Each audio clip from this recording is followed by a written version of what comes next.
அனைவருக்கும் மதிய நேர வணக்கம். நான் கன்சூமர்ஸ் ப்ரொடெக்ஷன் ஆர்கனைசேஷனுடைய டைரக்டராக பேசுகிறேன். இன்றைக்கி பார்த்திங்க அப்படின்னா ஒவ்வொரு சிறு குறு தொழில்களுக்கு போக அதுக்கு மேற்பட்ட தொழில்கள் ஒரு 20 லட்சத்துக்கு மேலே போயிடுச்சுனாவே பெரிய தொழில் கீழே வந்துடுது. அந்த பணத்தை இன்றைக்கி பல்வேறு காலச்சூழலில் தொழில்கள் நடத்த முடிஞ்சு சக்ஸஸ் பண்ண முடியாமல் போனதுனால அதை உடனே என்பிஏ பண்ணிடுறாங்க. பேங்க்கில் என்பிஏ பண்ணி அந்த டிஆர்டி என்பிஏ பண்ணி ஆர்பிட்ரேட் கிட்ட போகிறாங்க. அப்படி இல்லாட்டி டிஆர்டி கிட்ட போகிறாங்க. Debit recovery tribunal. இந்த டெபிட் ரெக்கவரி ட்ரிபியூனல் போன உடனே பார்த்திங்க அப்படின்னா இந்தியாவில் தமிழ்நாட்டில் ஒரு 5 இருக்குது மொத்தம். சென்னையில் 3, மதுரையில் 1, கோயம்புத்தூரில் 1. இந்த 5 டிஆர்டியில் கோயம்புத்தூரில் மட்டும் 6500 கேஸ் இருக்குங்க. மொத்த டிஆர்டியில் case number of cases filed இந்த ட்ரிபியூனல் பார்த்திங்க அப்படின்னா ஒவ்வொரு டிஆர்டி கண்ட்ரோல்லையும் ஒரு 6500 7000 கேஸ் ஃபைலப் ஆகிட்டுருக்கு. இந்த மாதிரி குவிஞ்சிருக்கும்போது மக்கள் பாதித்தவங்க கிட்டத்தட்ட 30,000 மேலே மொத்தமாக பாதிச்சிருக்காங்க. இது தமிழ்நாட்டினுடைய மொத்த பொருளாதார வளர்ச்சிக்கும் இந்தியாவுடைய பொருளாதார வளர்ச்சிக்கும் பாதிப்பை அடைய செய்யுது. நம்ம தொழில் செய்யும்போது ஒரு இன்னோவேட்டிவ் ஐடியாவோட ஒரு ஸ்போர்ட்டிவாக கடன் வாங்கிடுவோம். கடன் கட்ட முடியாமல் போகிறதுக்கு பல்வேறு காரணிகள் இருக்குது.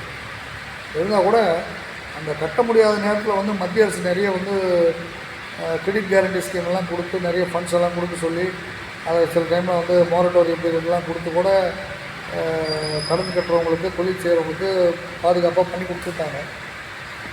எல்லாம் செஞ்சாங்க.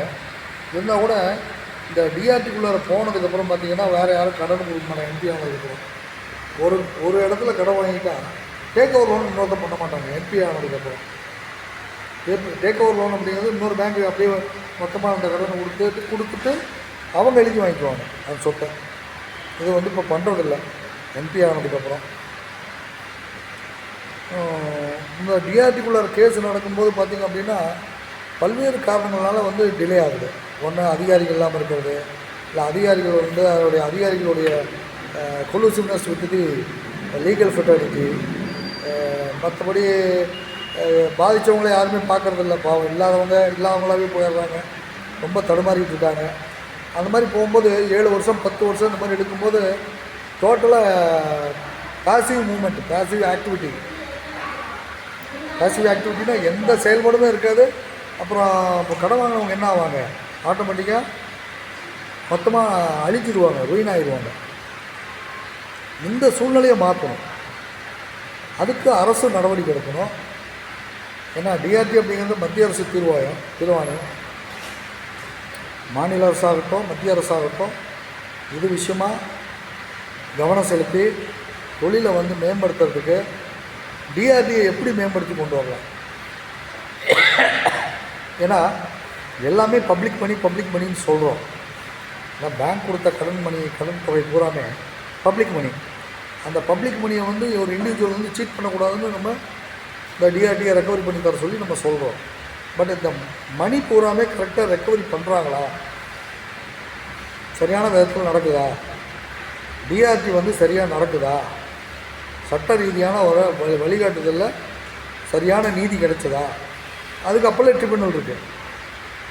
தவறாக போச்சுன்னா அப்பலேட் ட்ரிபியூனல் கீழே இருக்க நீதிபதி தவறாக போட்டாங்கன்னா அதுக்கு மேலே மேல்முறையீட்டு முறையீட்டு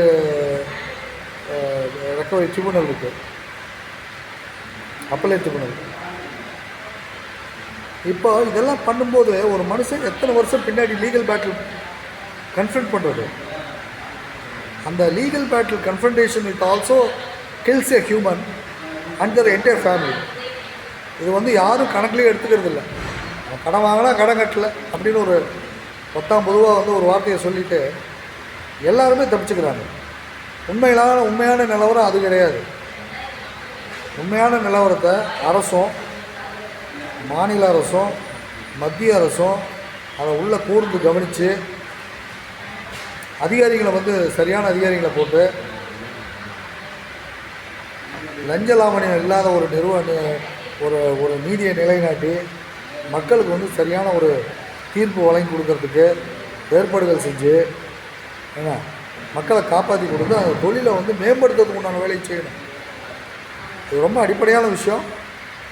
2 அரசும் மத்திய மாநில அரசு ரெண்டுமே கவனம் செலுத்தி இதை வந்து ஊக்குவிப்பாங்கிற நம்பிக்கையோடு இதை செய்தியை வந்து மக்களுக்கு தெரியணும் அப்படிங்கிற ஒரு காரணத்துக்காக இந்த விஷயத்தை வெளிப்படுத்துகிறேன். ஏன்னா இப்போ சமீபத்தில் ஒரு நண்பர் ஒருத்தர் இந்த மாதிரி பாதித்து வந்து ரொம்ப சிரமத்துக்குள்ளாகிருக்காரு. அதனால தான் இதை வந்து வீடியோவாக போட வேண்டிய ஒரு கட்டாயம் உடனடியாக அதை கவனம் செலுத்தி மக்களை காப்பாற்றுமான்னு தாழ்மையுடன் விரும்பி கேட்டுக்கொள்கிறேன்.